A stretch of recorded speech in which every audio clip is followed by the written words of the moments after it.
Hello everyone, welcome back to my channel. আজকে আপনাদেরকে দেখাচ্ছি বাজার থেকে অনেক ধরনের দেশি মাছ এনেছে। শোল মাছ, কই মাছ, ভেদা মাছ বা মিনি মাছ, বোয়াল মাছ, সরপুঁটি মাছ, এগুলো সম্পূর্ণই দেশি মাছ। দুটো ইলিশ মাছ আর সাথে অনেক ধরনের সবজিও এনেছে। 1 নম্বর বাজারে গিয়েছিল ভোরে, আর ওই টাইমে গেলে মাছ সবজি তাজা তাজা অনেক কিছু পাওয়া যায়।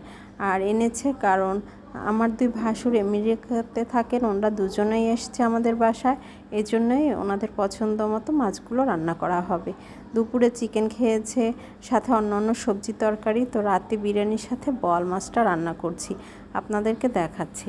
মাছগুলোকে কেটে লবণ হলুদ মেখে ভেজে নিয়েছি। এখন মশলাটা রেডি করছি। কয়েকটা পেঁয়াজ হালকা তেলে ভেজে নিয়েছি, সাথে দিয়ে দিচ্ছি 5-6 কোয়া রসুন।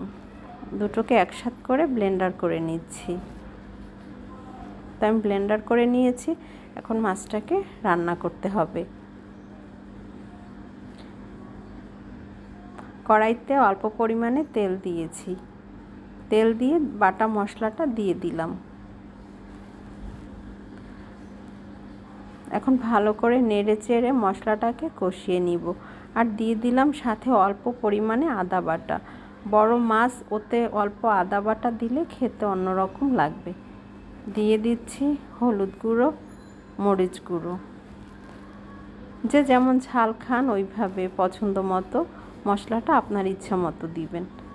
তো দিয়ে ভালো করে নাড়াচাড়া করে মিশিয়ে নিচ্ছি।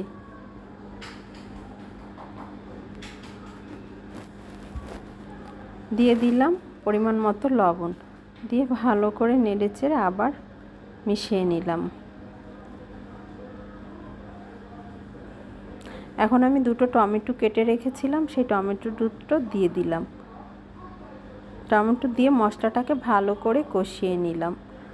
এখন আমি ভেজে রাখা মাছগুলো সেগুলো দিয়ে দিচ্ছি। সুন্দরভাবে গুছিয়ে মাছগুলো দিয়ে দিচ্ছি যাতে ভেঙে না যায়। আর এই ধরনের রান্না খেতে খুব ভালো হয়, ভাতের সাথে, পোলাওয়ের সাথে, বিরিয়ানির সাথে।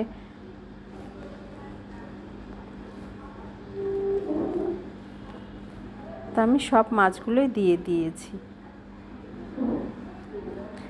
দিয়ে দিলাম অল্প পরিমাণে গরম পানি, দিয়ে মাছটাকে একটু নেড়ে চেড়ে, তলার থেকে নেড়ে চেড়ে দিচ্ছি যাতে নিচে না লেগে যায়।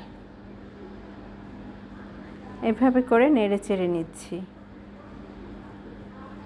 আস্তে আস্তে মাছটা সিদ্ধ হচ্ছে আর মশলাগুলো গায়ে ঢুকছে।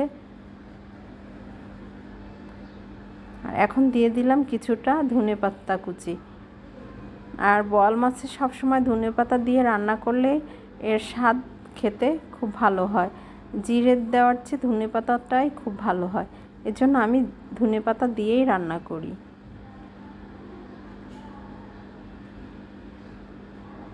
মাখা মাখা হয়ে গেলেই বুঝতে পারবেন যে আপনার মাছ রান্না হয়ে গিয়েছে। কম মশলায় খুব সুন্দর একটা রান্না হয়।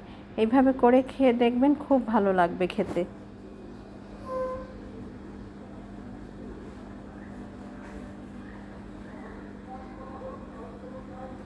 আমার রান্না হয়ে গিয়েছে, এখন তাদেরকে খেতে দিব।